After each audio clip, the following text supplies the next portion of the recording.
Hello, and welcome to the learning series titled Learning Together, Emergency Shelters and Substance Use Facilities. We're pleased to offer French simultaneous interpretation for this session. Please note it is being recorded. If you wish to hear the voice of the interpreter, please select French from the interpretation menu at the bottom of your Zoom screen. If you need support at any time during the webinar, you can reach out to one of our producers using the chat feature. My name is Lindsay Yarrow, and as the Senior Improvement Lead on this program, I'm excited to be joining you today as the co-host for our webinar. I'd like to start by acknowledging that we are meeting on land that has been inhabited by Indigenous people since the beginning. In particular, I acknowledge that I am hosting today's webinar from Kingston, Ontario, which is the traditional and unceded territory of the Haudenosaunee and Anishinaabe people. We recognize and deeply appreciate their historic connection to this place and the opportunity to gather here today. At Healthcare Excellence Canada, we continue on our learning journey with a commitment to improvement for all people in Canada.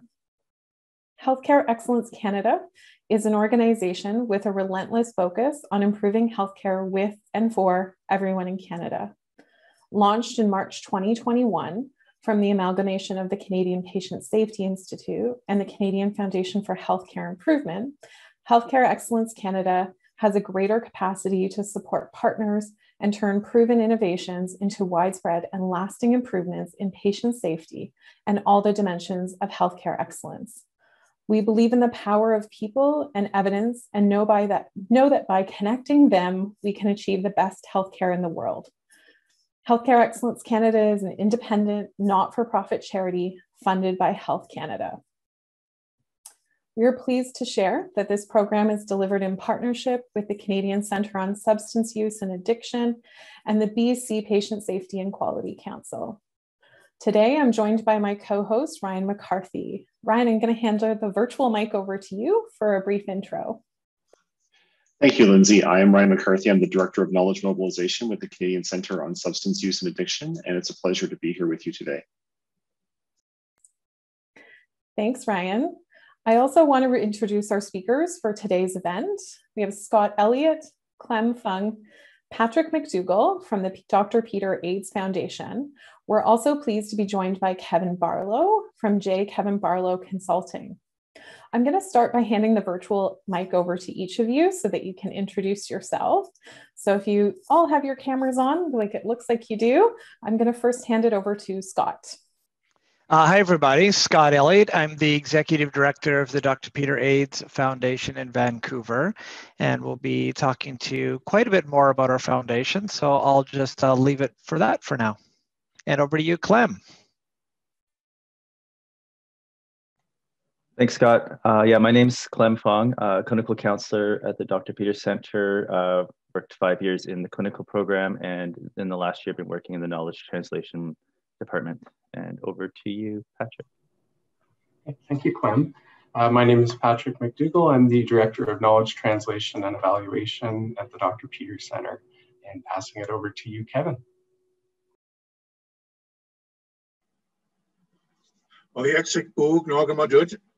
Ning Jaluzet Maktueg Moon Gaamet Kulum Pusun. Ning Namigamau, Akale with Coast Salish Territorial. Good morning, everyone. My English name is Kevin Barlow. I am Mi'kmaq from New Brunswick, but I now live in the Coast Salish Territory. And I'm going to lead you on into an opening prayer and a moment of silence. Before I begin everything else, I'd like to invite you to take that moment of silence now to remember the children that they found in Kamloops Residential School, and 215 young children who were buried in a mass grave. So please join me in a moment of silence.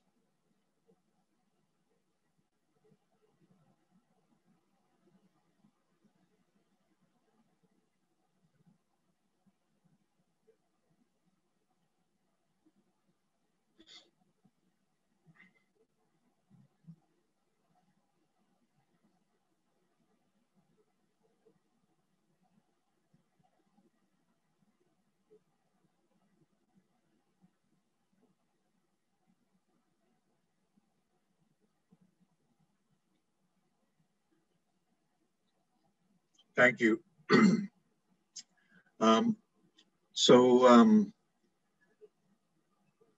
It's really a challenge, I guess, to talk about this horrific news. But I really want to acknowledge the organization here and the participants who have built this into the agenda so that we could start in a good way. You know, that's how Indigenous people generally start things, is that we start off with a ceremony. We light sweetgrass or sage or that type of thing. And then we begin to do our work, you know, to talk about important things. And I want to share a little bit of some personal information. I'm not a residential school survivor, but I have been affected by a residential school system. And I believe there are some toll-free numbers if people need to reach out for some support after. Yesterday, I had a very difficult time, you know, and so I know that a lot of people are feeling some of that energy of, you know, this news, you know. But I'll begin by sharing, you know, when I was born, you know, my parents had lost the girl, the baby girl before me. She lived about 9 weeks and then she passed away from some stomach tumor or something like that. And so not long after, my mother got pregnant with me. And I truly believe that I felt the energy of my mother during that pregnancy, afraid to lose another child, you know. And then when I came into the world, you know, my parents did things for me that they didn't do for the other brothers and sisters. Like, I was sort of treated differently, special. And I truly believe it's because, you know, I can't imagine what it's like for a mother to lose their child. And here we have 215 children that mothers didn't get a chance to grieve and honor in passing, you know. And sadly, you know, they say there's roughly about 6,000 children that passed away during residential schools. And, you know, I do want to acknowledge that some of these were from major health issues that we struggled with at the time, like tuberculosis and smallpox and other things like that. But there are also other stories that I have heard of young girls becoming pregnant by the priest and then forcing an abortion and then flushing that fetus down into the septic area or burning the body in a wood furnace. I believe these stories told me by residential school survivors. I'm not making these things up. And I think in some ways, it's almost like I want to tell you, do you believe us now when we find this information and find bodies, you know, because we've been saying this for a long, long time. And sometimes people think that we are just exaggerating or we're living in the past and that type of thing, you know. And I just want you to know that this is part of our life, you know. But I do believe that we are making a difference. You know, I do work with the Dr. Peter AIDS Foundation. They're not an Indigenous organization, but they invited me in to work with them and to help them do better for the Indigenous people that go to their services, you know. And I acknowledge that and I admire that and I honor that because that's what we need to do. There's many Indigenous people that see non-Indigenous services. And the more you can build into your agencies to have Indigenous people guide you on how to better serve our people, then we can go further along. Anybody can heal from trauma, you know, but there's one thing you need to heal from trauma, and that is time. Time before the next trauma hits. And the problem was we didn't have the luxury of time. It was just one trauma after another. And now it's piled up so much that it's like a cup that's full. And every time something new like this happens, the water spills over and all this cumulative loss hits us like a wave, you know. And so the work that you're talking about today about promising practices, I like to use the words wise practices, because wisdom in its simplest definition is knowledge put to use. And really, isn't that what we're talking about when we talk about best practices or good practices or promising practices? We're talking about knowledge put to use. We know what to do, but sometimes the system isn't catching up to what we see on the front lines and those kind of things, you know. And so I want you to remember that I also want to honor and acknowledge the work that each of you are doing, you know, as you're trying to help people, Indigenous and non-Indigenous people that are struggling and just trying to get by, you know. And some of these people have many, many wounds, you know, from trauma, and others are just, you know, seeing so many of their friends die from overdoses and that type of thing. So before I end it and turn it over to Scott, I want to read you a poem, you know, because I think it kind of sums up, you know, what a lot of us are feeling, you know. When we hear these sad, sad stories, you know, sometimes it's like a knife that goes into your heart, but other times we are wrapped with, you know, our medicines and you know, our teachings, and these are things that help us, you know. And I'll show you a braid of sweetgrass, you know. And when you take a braid of sweetgrass, you can take a blade off and you can crumble it. But a braid of sweetgrass is braided into 3 to represent the mind, the body, and the spirit. And when you find balance between the mind, the body, and the spirit, it's like a rope. You can't break it. You can twist and turn and pull on it, and it won't break. And that's the thing, that the people that you are serving are out of balance. They don't have their mind, body, and spirit together. They are maybe strong in one area and weak in others, you know. And so remember that with the humans that we work with and the people that we try to serve. So this prayer, this poem, which is kind of like a prayer to me, I just came across and I just found it very poignant and appropriate for what we're seeing. When they buried the children, what they didn't know, they were lovingly embraced by the land, held and cradled in a mother's heart. The trees wept for them. With the wind, they sang mourning songs their mothers didn't know to sing, bending branches to touch the earth around them. The Creator cried for them, the tears falling like rain. Mother Earth held them.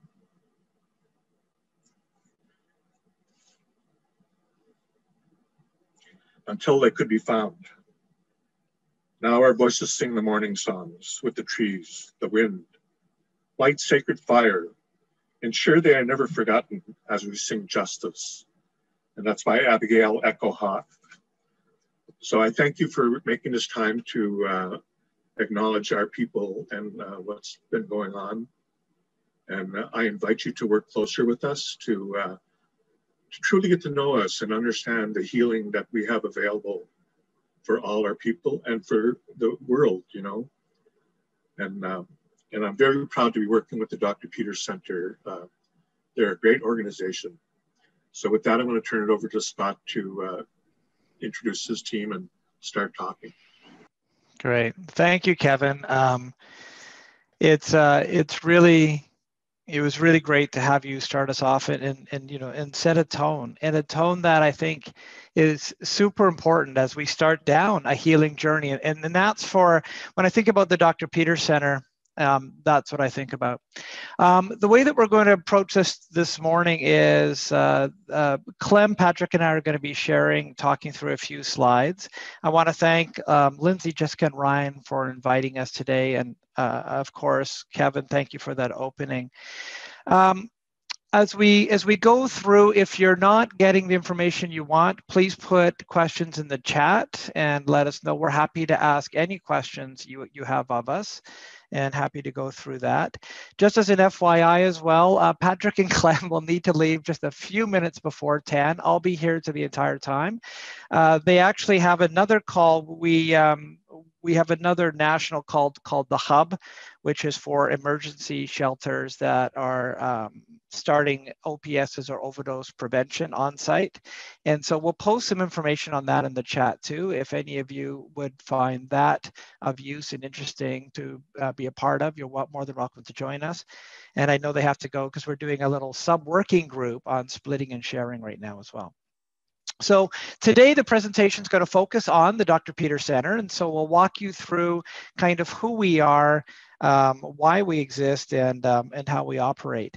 So this is a part of our building. We're in the west end of Vancouver. So it's a very nice kind of community that we operate in. And one of the things that's interesting is when we look at AIDS 30 some odd years ago, it was like the bubonic plague today. I mean, AIDS then, there was so much stigma, so much fear that a lot of AIDS service organizations were marginalized, were pushed off into, different areas. And we chose to be a part of the community from day one. We chose to be front and center in a residential area from day one. And so we've connected into the community the entire time.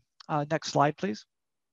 I just wanted to talk about who we work with. And it's so interesting and difficult for me to talk about our clients sometimes, because I always try and find a way to describe who we work with without further stigmatizing them. And that's kind of a problem. It's very easy for some of us to get into poverty porn or to get into ways of describing people. The reality is that, as you can see on the slides here, we work with people who are quite involved in the healthcare system, often have been quite traumatized by the healthcare system, often are the people in society that when you were walking down the street, we don't acknowledge, we don't want to interact with. And so for us, it's looking at a broad span of folks, and we'll get into some more details on that in just one sec. So as it just says on here, I'll go to the next slide, actually. I think I can describe it in the next slide. So if we look at intersectionality is now something we talk about a lot more of. And if we look at who we work with, the medical aspects are really important. Almost all of our participants have HIV. We do have a few now who don't, but they meet all of the other criteria. About 80% have active substance use. 88% have defined mental illness. And then there's quite a few other cognitive impairments, and then COPD, et cetera, et cetera. So one of the things with the people that we work with, it's not a flow-through system. We're not working with people on a short-term basis. And as Kevin said, it was interesting, that idea of we can recover from trauma if we have time. And that's one of the things we do allow at the Dr. Peter Center. We allow people the time, to go at their pace. We allow people the opportunity to heal, and both the bodies and the spirit, as we go along. Next slide, I'll ask Clem to walk us through kind of how we do it. Thanks, Scott. Yeah, so I think you definitely touched on a lot of what we do at the Dr. Peter Center and how we do it. As a clinician that's worked there for a number of years, we see the therapeutic environment beginning the moment you enter the door. Therapy doesn't happen enclosed in specific offices and spaces, although it can happen. But we see it as once you enter, like the entire center is a therapeutic space. And the reason why we can say that is because we've created the environment. We're definitely informed by harm reduction, trauma-informed care. We need to be stigma-free, and we bring in so much acceptance and compassion into the work that we do. And like the folks that we serve, we like to call them participants rather than patients. And clients, we can't say clients, but they're participants because they participate in creating the community and the healing environment. Their trauma, their marginalization, and their discrimination happens all the time. And again, like Kevin said, it's the time that we need. And so we want to provide a space where people can, when they walk in, they can exhale and kind of let some of those defenses down. And that's the time, right? That's that moment. And we know that people live bad housing or they're experiencing homelessness. So like they have to go back out there into the trauma and the discrimination. A big part of what we do is, we don't focus on what's wrong with somebody. We get into the story of what's happened to you, what's going on, where are you now? It's important for all of us at the center. We have art therapists, we have counselors, we have nurses, we have rec therapists, we do music, we're very sort of multidisciplinary, and we try to be in the moment with our participants. And when we do that, we also we allow them to take the time, like Scott said, to consume which therapies, which services they want. We don't push them. We give them choice and control, because we know that choice and control isn't always something that's available to our participants. And if I can speak a bit about harm reduction, like we don't see substance use as a problem. You know, we see it as we accept it as a human behavior. We're harm reductionists, so we don't see sobriety as the opposite of addiction. You know, we see connection, community, and choice as the other side of problematic substance use. You know, and we want people to choose that path.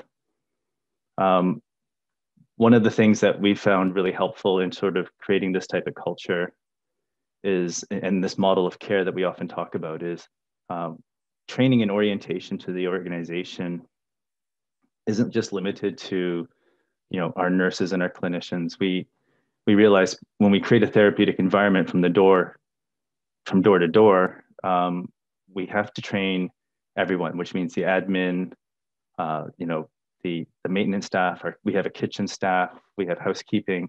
Anyone who is involved in the organization has to understand the values of the organization and understand, you know, the messaging. And so, you know, to use that cliche of like everyone's pulling in the same direction, but it makes a difference. And yeah, that's all I have to say about the day health. But I can also speak about the residents in the next slide.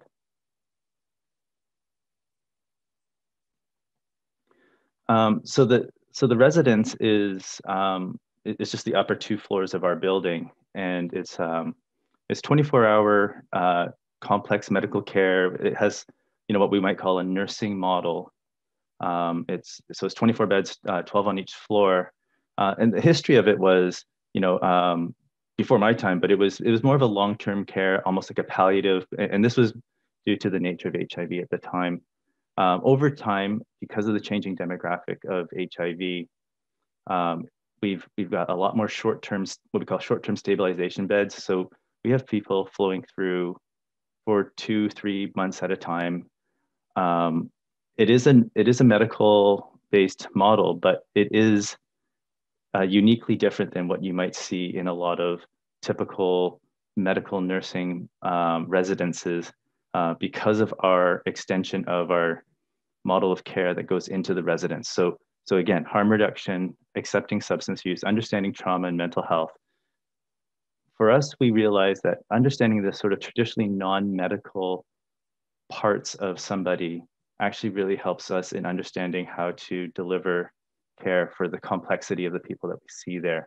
So like understanding what their substance use does to their behavior or their adherence or their mental health, like these are all it's critically important. And we hear over and over again from our folks that, like, so many of our folks have so much trauma with the medical system, all systems really in a lot of ways, and they refuse to go to the hospital. They really want to stay with us at times.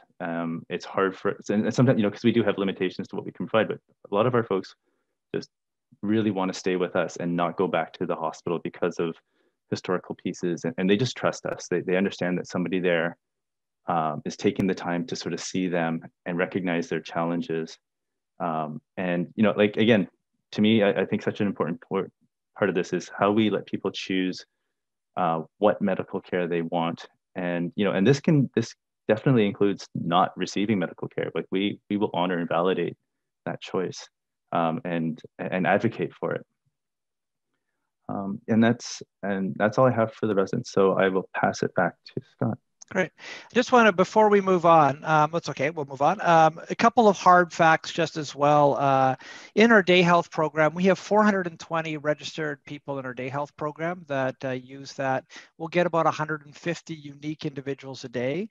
In the residential, we have 24 units because 12 of those are short-term stabilization. We'll have 50 to 60 unique individuals going through and receiving that intensive medical care.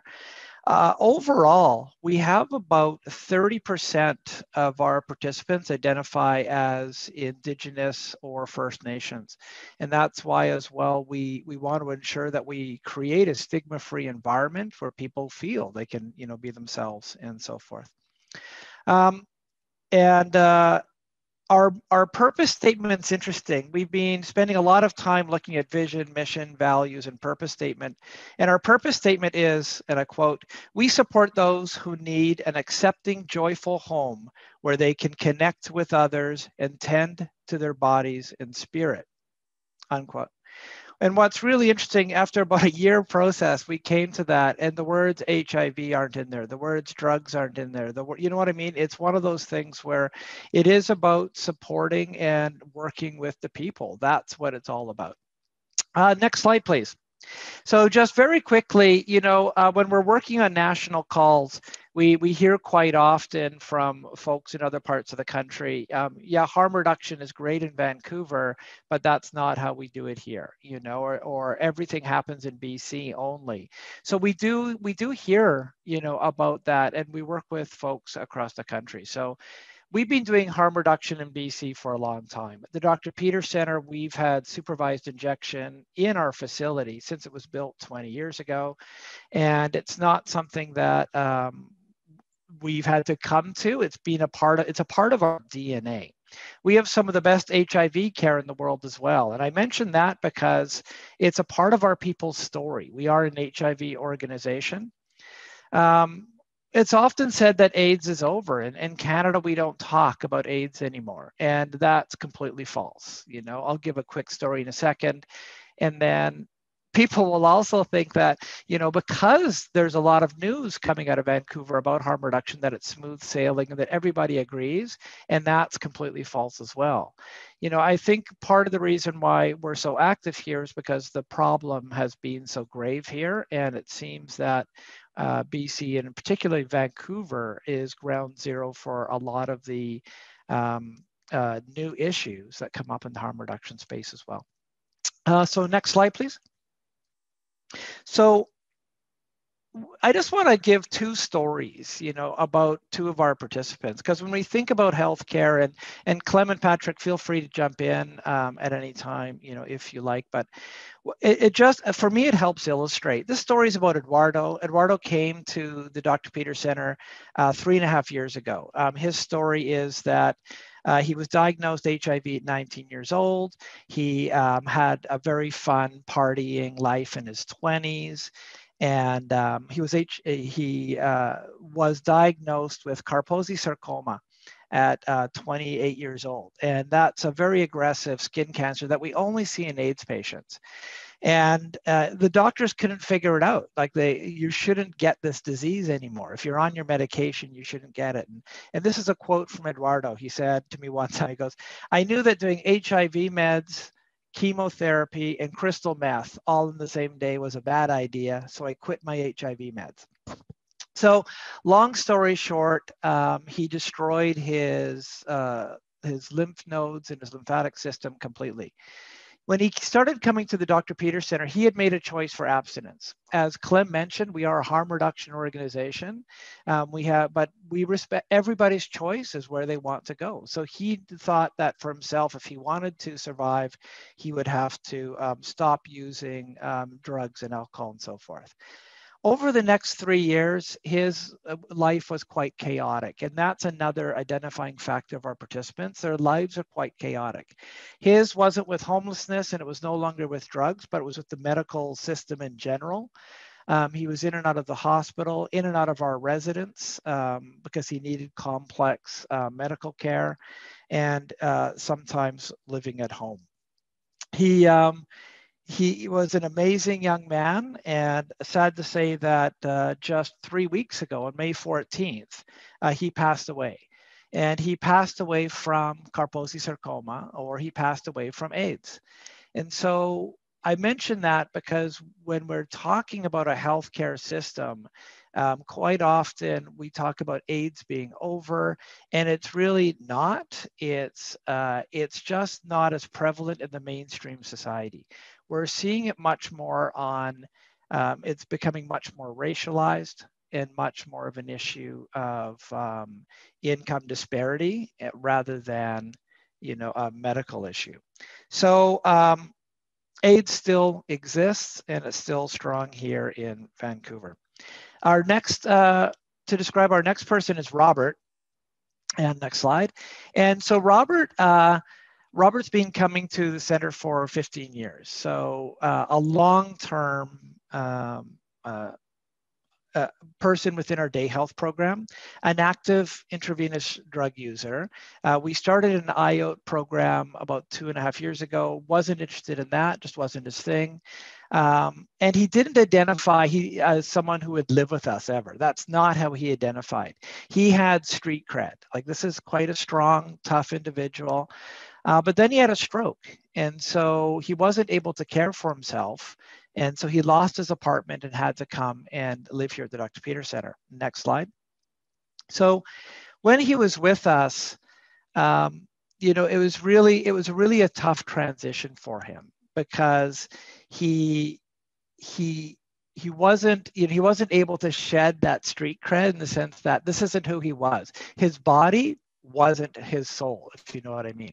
He continued to use drugs actively, and he would let us know when he was going to use. Not that we were moralistic or judgmental about it, but we just wanted to make sure that he would remain safe, you know, to the best of our ability. Next slide. So unfortunately, his, you know, condition went downhill as well, and he did pass away as well. But the reason I mention him is he was, you know, not happy about dying. It wasn't that, but he was happy being here at the end of the day. He was content. He was, he had friends here. And even with staff, like for our staff are professionals. So everybody's got boundaries and so forth. Having said that, our relationships are authentic. So when I'm walking through the hallways, as Clem mentioned, you know, I'm not a therapist.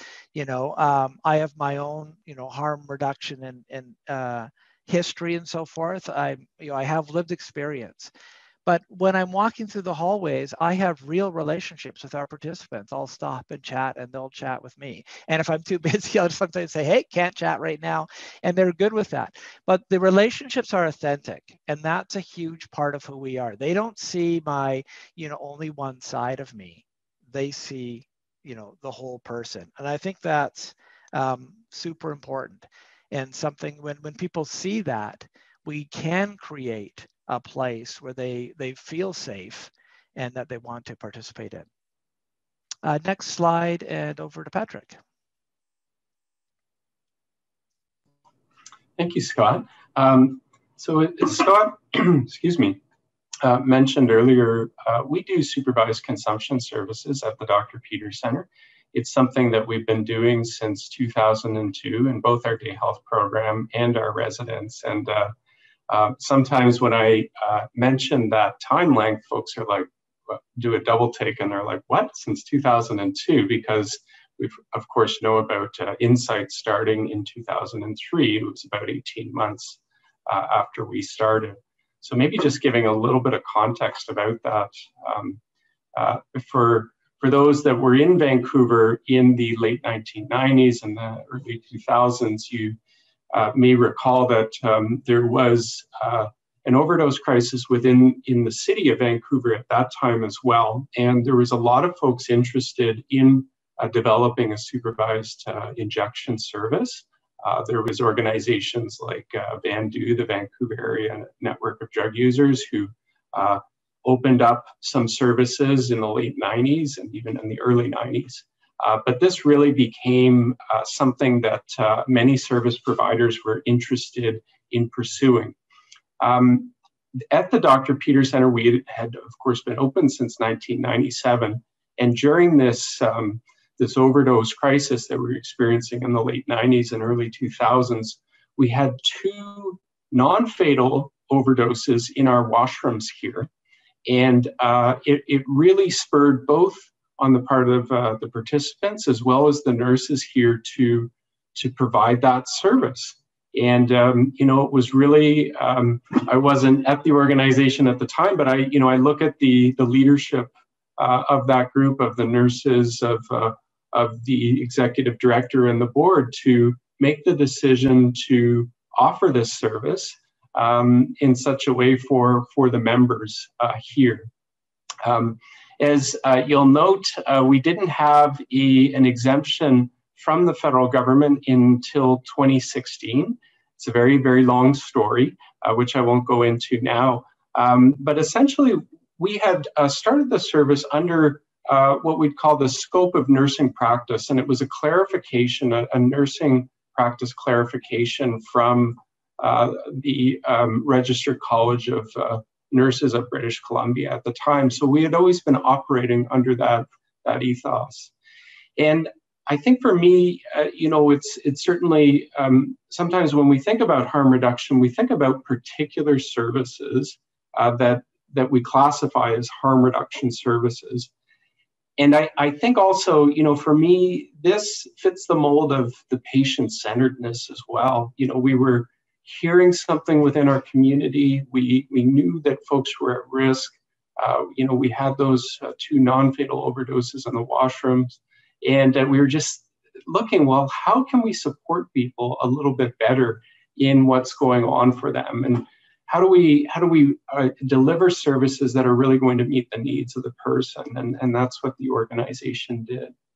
I'll just close with a note about the mural that you see along the slide here in the photograph. And for many, many years, the room where we supervise injections in the day health program did not look like this. It looked a little bit more like the walls behind me, just very blank and a little bland.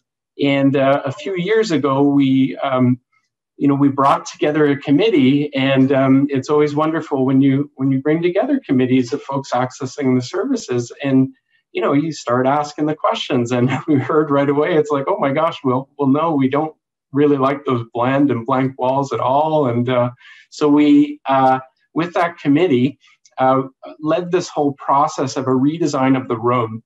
And we developed 4 different ideas for the redesign with the committee, as well as one of our art therapists. And then we had folks who to vote on which redesign we would use. So it's a wonderful product or output that you're seeing right now. And we also look at the process, which just felt very much how we do things at the Dr. Peter Center, which we're really proud of. This is the room in the day health program where folks can go to access supervised consumption services. But in the residence, we'll just do it in the rooms, right in the rooms of the residents, which I always think is a very, very interesting model as well. So with that, I'll pass it back over to Scott. And just before we move on, 2 quick points. One on this, we call it supervised consumption. I sometimes hear safe consumption sites or safe injection. My opinion is there's nothing safe about this injection. People come in here with illegal street drugs, drugs that are purchased, from, we don't know the source. So we're there to be with them and ensure that nothing goes wrong. As the best of my knowledge, there's not been a death in a supervised injection site across the country, which is pretty fantastic. We go one more step here as well. As Clem mentioned, our entire facility is a therapeutic environment. This is one more opportunity, to have conversations with people. So we don't, again, see it as negative or see it as whatever. It'd be like if Clem is using the service, hey, Clem, how you doing? Do we know where you got your stuff from? How are things going? How's your cat? Because we know Clem and we're not afraid to talk about anything. I mean, it's very relaxed. And just before we go on, I just want to mention, I should have mentioned earlier that the 2 examples I gave of individuals, Robert is not his real name. And Eduardo, even though he's passed, has asked that I continue to use his story. In fact, his mother is our newest spokesperson. She wants to help continue his story as well by telling it. He was quite proud of telling his story and quite proud of his relationship with the Dr. Peter Center. Next slide. So when we talk about safe supply, our IOP program, or intravenous opioid agonist therapies, is safe supply. So this is a medical program where we have addictions doctors working with our participants who have opioid use disorder. So what we're doing is we're giving them injectable down, and we have two drugs that we're using right now. They can have injectable hydromorphone or injectable diacetylmorphine or DAMs. As far as I know, we're the only community-based organization offering diacetylmorphine in North America. It's something we just started about a month and a half, maybe 2 months ago now, but it's a relatively new program. There's currently 16 people in the program. We can go up to about 20. Since we started diacetylmorphine, we've seen a lot more interest. Hydromorphone was a block for some people, so we're moving it forward. We started this program, we weren't able to get provincial funding originally, and so we started it with a grant from the Substance Use Addictions Program from the federal government, as we have two different research studies bolted onto it. Technically, we only had to do one, but a second researcher came to us with a very interesting kind of take on how to, of things they wanted to learn from it. And so we're going forward with that as well. So again, back to that idea of patient-centered care, we wanted to be able to provide the services that our participants themselves are saying they need. And this is one of those services that we put forward. Next slide. And Patrick, over to you. Wonderful, thank you, Scott.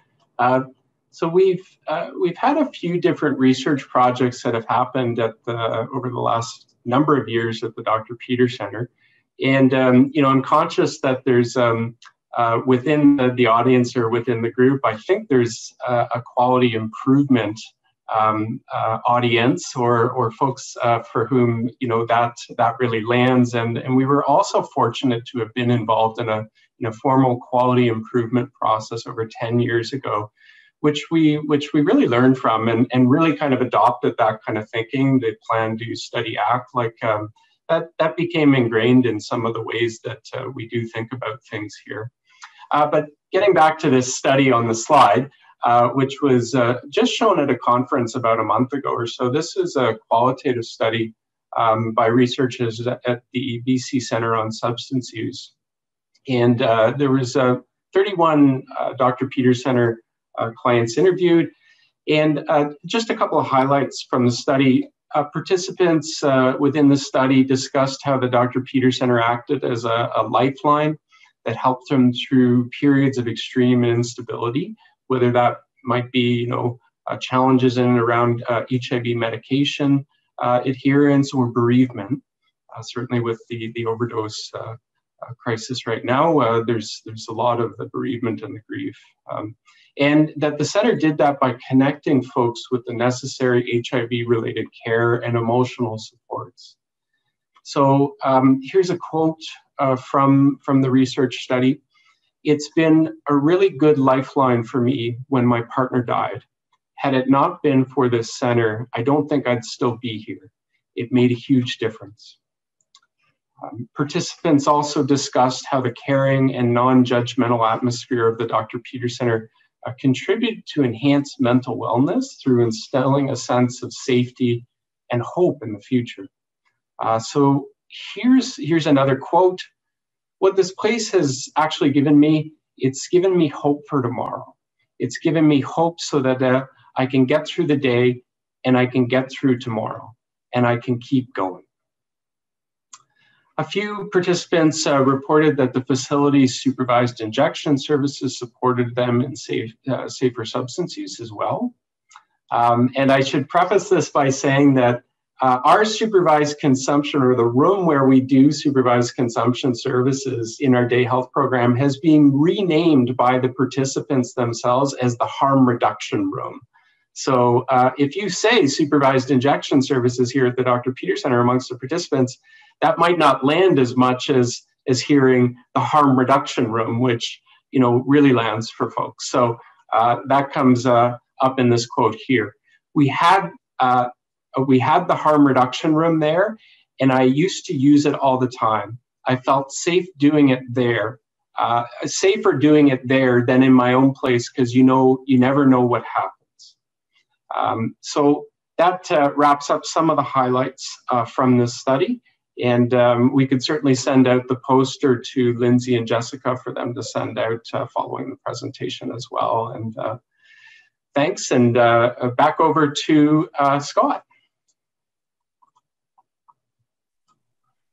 Back over to Lindsay and any questions that people might have. Yeah, thank you. Well said. And thank you, Scott, Clem, Patrick, and Kevin for sharing with us today. And really important takeaways. And you talked about authentic relationships and the importance of person-centered care and really growing the services that you're offering around those needs. So that's excellent. See that we've shared some information in the chat box. If you'd like to reach out individually, please reach out to Tanya McDonald. She will share along your question with our team, and we'll be happy to read that out. But we do have time for a question or two before we wrap up. So please share that in the chat box. While we're waiting for folks to share, though, I might start us off with asking a question. And one of the things that you talked about in those authentic relationships is, again, building relationships with folks, but also the loss and the grief that comes along with caring for folks and the loss of life we've experienced. Can you say a bit about how the Dr. Peter Center supports participants, clients, staff in that grieving process? Any kind of ideas or insights that you'd like to share? I'll do a quick overview, but then I'll pass it to Clem to answer directly, because you're right. Death is a part, of what we deal with. And if you look back in our history, the residents, 20 years ago, a lot of people would die from AIDS, whereas more and more people are able to live, healthy, productive lives. So while death is a part of, our reality, our focus is on life. Very clearly, our focus is very clearly on healing. Our focus is very clearly, as Clem mentioned, on individual choice of where people want to be a part, of the center. Just back to Eduardo for one sec. Over the course of 3 years, I was one of his patient advocates, and we had 3 different discussions around medical assistance in dying. With him and his mother and the doctors. And each time he chose life, right? And so it was that reaffirming piece of, if people choose life, then that's so easy, right? Because then we can really, rally around people and work with them. But certainly working through grief is a huge part of what we have to do. Clem? Yeah, thanks, Scott. So at the center, how do we help our participants process the grief? So when someone passes, we have a sort of a protocol or a process where we do an honoring for about a week, where we light a candle, and we have a memorial space where we have their photo up, and people provide offerings. Often it's like bits of tobacco, or just like we've seen stuffed animals there, flowers, and so on and so forth. And then we do a day where we have a Memorial Day. In the previous, before COVID, we would open up our group room, and people would sit, and we would sort of, share some stories and thoughts. We burn messages, as well as we have an affirmation that was actually written by Dr. Peter. So it's quite a lovely sort of poem and affirmation that we all read together. And it's sort of, we have a ritual around it. But interestingly, because we often, so many of our folks are disconnected from family and society, we often are the informants to others on when someone's passing. So we do carry that role. And sometimes we've heard someone passing, and then we actually end up being ones to contact family, and then family might come down and help deal with estate or whatnot, or like funeral, if they decide to do funerals outside. So it's a pretty, we do get involved a lot with the grieving process. And then for actually our staff, because, of course, we're human and we can get attached to folks.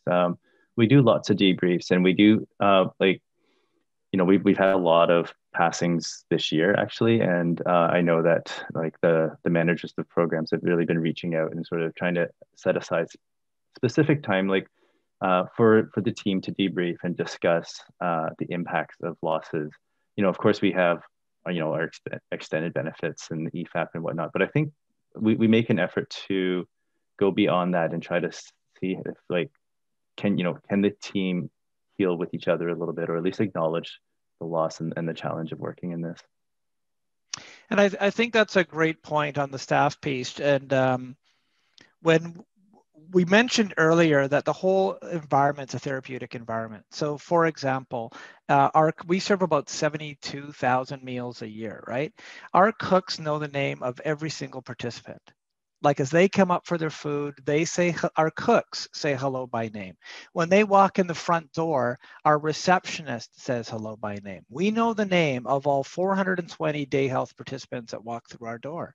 So it really is. I mean, when you see someone for 15 years, or you see someone for every day for 3 months and then they're gone, we do really try to ensure staff are okay. And for any health administrators, I'm happy to say, out of a staff complement of over 130, we have one person who's on a disability rate, and that's it at the moment, So we're doing a fairly good job in that regard, but it's one that requires a lot of energy. It's not one that we think about lightly. Thank you. Ryan, any last questions from you before we go to close? My only question was around engaging with your participants. And is there some overarching values or principles that you put in place to engage with them, to actually engage them in the work of the center? Clem, do you want to, and then there was one in the chat, which I can answer very quickly after you, Clem. Sure. Just to clarify, you said engaging with participants in the work of the center. Are you talking sort of like peer programming, or are you talking just engaging them when they come into the center? Well, you mentioned during your presentations around things like having them involved in the design of the room and renaming things, that type of thing. How do you go about engaging them to make sure that they feel like they're part of that work? So a big part of it is done through, like we have a peer process, but also like, for example, with the safe consumption site redesign, we created a CAC, and I'm losing the acronym for it. Patrick, was it a community action? Community advisory committee. Advisory committee. So we would have put out like a poster or a notice inviting folks who were interested in joining us in the design of that. And I think, at a core, I think it is important for any of us who are working in harm reduction and this work is to understand that harm reduction was always born out of activism, and the best activists are the people who use the services and identify. So similarly, like, as Kevin said, early on, if we want to engage Indigenous folks at the center, we want to ask Indigenous folks and involve Indigenous folks in the design, which is exactly what we did. We have an Indigenous program that we've been really ramping up over the last 12 months. And again, that started by inviting all the folks who identify as Indigenous to join in discussions and circles around what we could do to make the Dr. Peter Center feel more welcome for Indigenous folks. And really, what's not helpful is having a bunch of people who don't identify making the decisions and coming up with things. Does that make sense? Yeah, thanks, Clem. It's a great question, and we are a therapeutic organization, and so we're run by professionals and therapists and nurses, and so our model is a very medical model. However, our engagement of participants is quite exceptional. So, just as an example of something like the supervised consumption room, if we were to change anything, we could make a management decision and have it changed in 20 minutes. Right? I mean, it literally takes that long. But with our, with our engagement activities, that would probably take 6 months. So we have had to have a lot of patience, to be able to, to manage that. Just before I lose Clem and Patrick, they need to run off, but there was something in the chat around emergency shelters. So we don't have emergency shelters here on site. However, we do work. And I think it was Tom in the chat room earlier on. We put the information about the hub into the chat.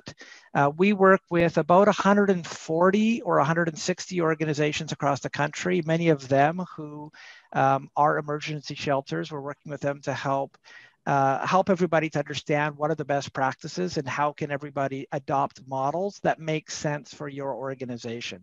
Because our medical model doesn't make sense in an emergency shelter in the same way. So if you're able to go to the link on the hub, there's resources there. You can contact us directly on that and we can set you up with other people in best practices or have you join the calls as well. Patrick and Clem, I know you've got to run, so we'll talk to you guys later. Thanks, Scott. Thanks, and I see we are approaching time, so I will move us to the wrap-up phase, but I suspect Scott and team are very open to receiving any questions that we haven't been able to answer, so feel free to include those in the chat or reach out and we'd be happy to pass those along. So as we wrap up today's webinar, we did want to highlight that we've updated the name of the program, and that's to ensure clarity in the target audience. So we are now calling the program Learning Together, Emergency Shelters and Substance Use Facilities. So when you see communication from our team, that's what you'll be seeing as the title of the program. We continue to rely on your feedback to design the program in terms of the content, and really happy that the Dr. Peter Center could join us today based on that feedback from you to hear more about harm reduction services across the country.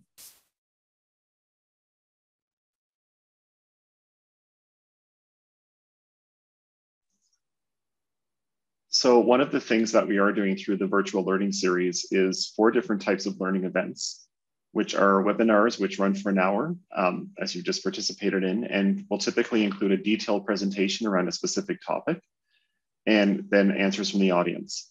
Huddles, which are shorter, that are running for just 30 minutes. And this will be an opportunity for a brief presentation, but more time for chatting between participants and the presenter. And these we feel are a good opportunity to make connections with others facing similar challenges in a safe and supportive environment. Furthermore, we're doing discussion forums, which are ways for people to come together to discuss challenges and opportunities facing emergency shelters and substance use centers.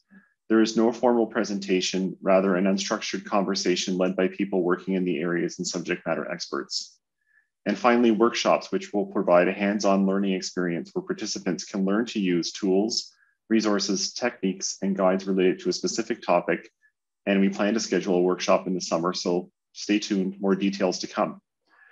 As we begin having more events, we've also decided to create a monthly bulletin that will be sent as a follow-up to the events, in which we'll share the slides, recordings, and links to the synopsis of the events that take place that month.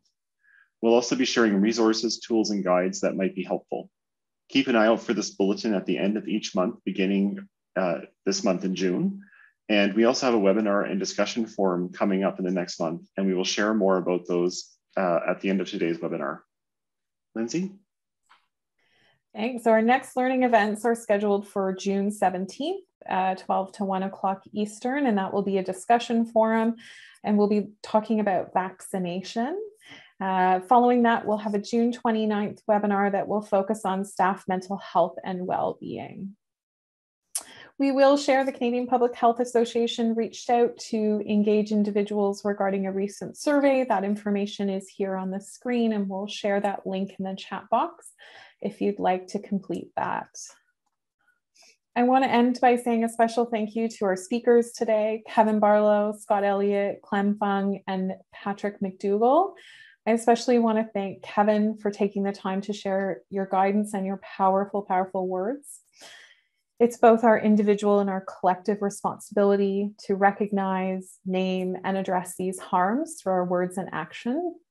Today is the first day of the National Indigenous History Month, so we do encourage you to take time to engage with First Nations, Inuit, and Métis authors, scholars, artists, and leaders to share resources, to learn about First Nations, Inuit, and Métis histories and cultures, and to create opportunities to learn and grow throughout this month and beyond.